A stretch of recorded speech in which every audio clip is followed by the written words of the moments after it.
Good morning! Isang magandang araw po sa inyong lahat mga kababayan. Tayo po'y nagbabalik para po sa isang maikling talakayan. Ito po ay tungkol po sa post-INC Peace Rally.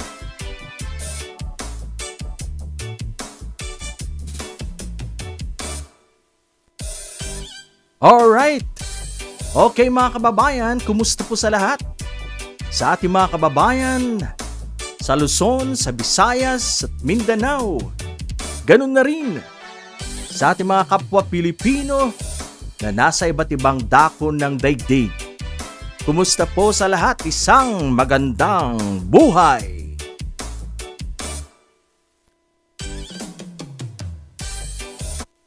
Okay mga kababayan, ano na? Kumusta na? Pagkatapos ng INC Peace Rally, mga kababayan, may nagbago ba, mga kababayan? Para po sa akin, wala pong nagbago. Ganun pa rin. Ganun pa rin na ang ating Vice Presidente ay nangangarap ng gising na gusto pong maging Pangulo sa 2028, mga kababayan. Ganun pa rin. Hindi po nabubura despite of the peace rally. Hindi po nabubura ang mga alleged na mga accusations laban po sa Vice President sa kanya mga grave threats, pagbabanta sa Pangulo et al. At mga kasamahan. Hindi po nagbago, hindi po nabubura ang mga aligasyon tungkol po sa graft and corruption. Sa mga nawala pong mga confidential funds kung saan po napunta yung mga yan. Hindi po nagbago. Andyan pa rin mga kababayan. At mas lalo pang nagalit ang taong bayan. Mga kapwa po natin Pilipino, mas dumami po ang gustong ma-impeach si Sara Duterte. Mga kababayan po. Hindi po ito gawa-gawa. Ito po ay naaayon sa survey na inilunsad. Mga kababayan, kitang-kita naman sa kanyang mga gawain, sa mga hindi maipaliwanag na mga pondo, intel funds, confidential funds, halo-halo. Marami po mga pera ang hindi maipaliwanag kung saan po napunta. Kaya titignan po natin kung malulusutan po niya ang impeachment. Yan po mga kababayan. Marami po mga iba't ibang grupo ang nagsusulong po nito ngayon. Nakikita po nating medyo lumamig ang mababang kapulungan dito po sa impeachment.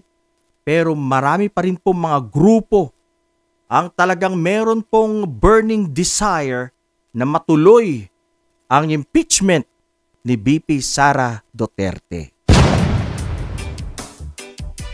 Gusto ko pong i-shoutout ang aking mga subscribers and followers, mga kababayan. Kumusta po sa inyong lahat? Maraming salamat sa inyong patuloy na pagsubaybay sa ating mga videos.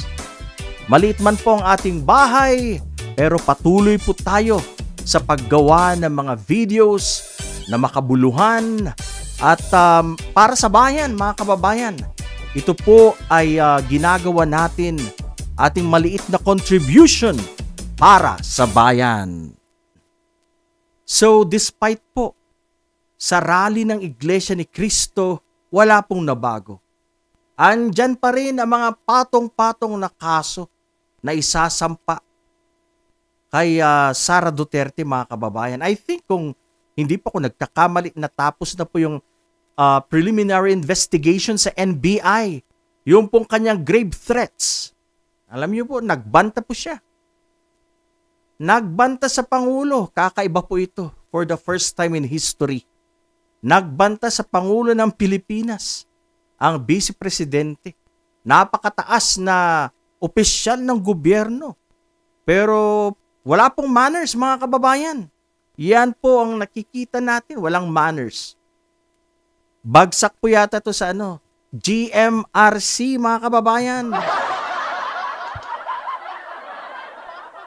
Hindi po mabubura kahit na marami po mga tao ang tumulong sa kanya. Pero ang karamihan, majority of the Filipino people, alam po nila na siya po ay nagkamali dahil hindi makapagpaliwanag. Hinahanap po sa kanya yung pera kung saan napunta. Wala po, hindi makapagpaliwanag. Hindi po nila masabi kung sino si Mary Grace Piatos, mga kababayan. At ito pong si Yoyoy Villamin. Wala hanggang ngayon. Yoyoy ba o Kokoy Villamin?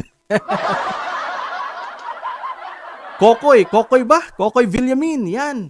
Hindi po nila maipaliwanag yan. Ganun na rin po. Kung saan napunta yung pera na ipinasa kay Colonel La Chica at kay Colonel Nolasco, saan napunta yung pera? Anyari? Saan napunta yung pera? Napakalalaking pera yan. Milyones, mga kababayan. Nakakalula. Marami po siyang dapat ipaliwanag at umiiwas nga po siya. Umiwas. At dinadaan sa galit, mga kababayan. So ito po ay dapat ipaliwanag sa taong bayan. May karapatan ng taong bayan dito sapagkat ito ay pera ng mga Pilipino. Yan, mga kababayan ko. Ang maliwanag dyan, dapat po siyang magpaliwanag. At sa impeachment, alam naman po natin na marami po siyang mga kasama dyan po sa Kongreso, mga kababayan. May impluwensya po. May impluwensya pa rin ang kanyang pamilya, although humina na sila, pero meron pa rin natitirang impluwensya ang pamilyang ito, mga kababayan. At desperate move. Ginagawa po nila ang lahat ng kanilang makakaya right now para po impluwensyahan ang mga senador at kung sino-sino po pa dyan na pwede nilang i-twist o kaya kontrolin para po maibalik sa kanila ang pwesto sa 2028. Pero mga kababayan, lalaban ang taong bayan. Hindi po makakapayag ang taong bayan na makabalik ang pamilyang ito sa poder dahil sinira po nila ang Pilipinas. Mga kababayan, maganda po ang turnout ng Iglesia ni Cristo Peace Rally. Marami po mga tao ang lumabas, mga members nila. Well, hindi na po ito bago. Alam naman po natin na talagang obedient ang mga miyembro ng Iglesia ni Cristo. Gaya po ng alam natin na malaki ang kanilang bilang. Dahil aside from Luneta, nangyari po ang kanilang peace rally sa mga major cities within the country, mga kababayan. Pero ang issue po dyan ay itong si Sara Duterte, kaya ang dapat po nating tutukan, itong si BP Sara Duterte. Wala pong kinalaman ng iglesia dito, mga kababayan, kahit na ano pa pong ilang beses mag-peace rally. Basta kailangang isulong po natin ang impeachment case laban kay Sara Duterte.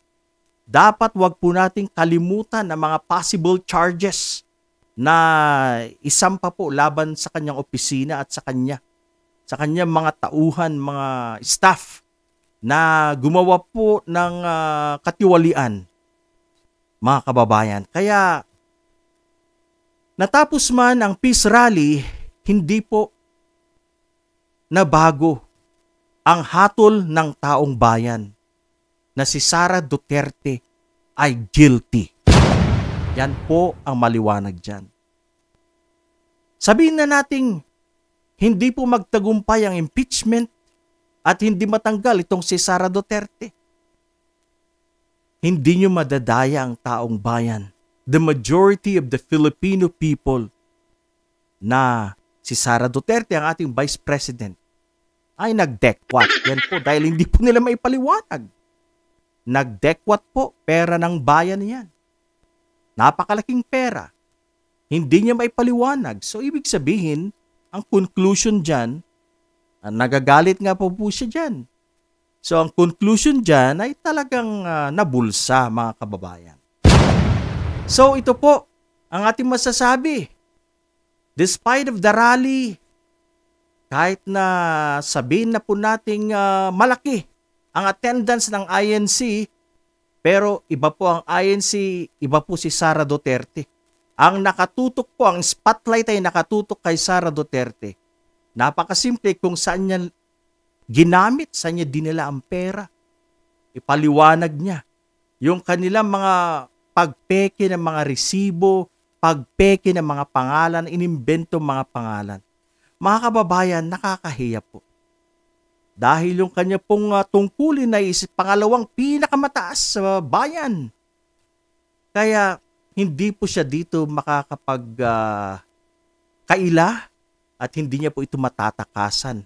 Manalo man siya sa impeachment sa Senado dahil napakarami po ang kanilang mga tuta sa Senado, pero hindi po nila maaalis sa isipan ng taong bayan na siya ay guilty, na siya ay gumawa ng katiwalian sa gobyerno dahil hindi po siya makapagpaliwanag.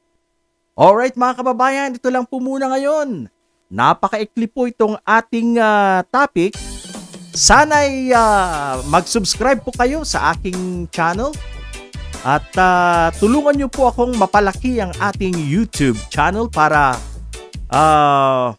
mas malawak po ang ating panawagan sa taong bayan. By the way, huwag po nating kalilimutan sa January 18 sa EDSA Shrine, mga kababayan, nandyan po ang mga concerned Filipinos, mga vloggers, halo-halo na po. Atin pong ipagsisigawan, impeach the Vice President, impeach. Marami pong salamat. Ingat po tayo dyan.